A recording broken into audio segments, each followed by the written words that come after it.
BBC News with Neil Nunes. The White House says the North Korean leader Kim Jong-un is planning to visit Russia for talks with President Vladimir Putin. The Biden administration says Russia is trying to acquire weapons for its war in Ukraine from what it calls rogue regimes. Mr. Putin has dismissed Turkish plans to revive a deal allowing Ukraine to export grain via the Black Sea.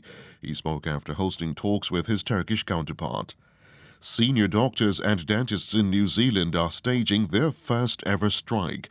They're demanding wage increases in line with inflation. The 2-hour stoppage is happening less than 6 weeks before a general election.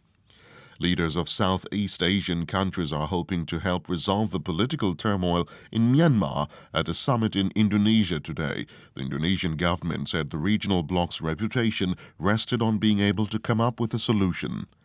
Workers at 2 of Australia's biggest natural gas plants have announced plans to dramatically step up industrial action. The disputed facilities owned by Chevron has caused volatility on global gas markets. Zimbabwe's opposition says police have arrested 2 lawyers representing activists who were in hospital after being abducted. The arrests took place on the day that President Emmerson Mnangagwa was sworn in for a second term. At least 9 people have died in clashes between rebel groups in Colombia. The violence involved members of the ELN and a dissident faction of the FARC rebel group. Both are currently engaged in peace talks with the government.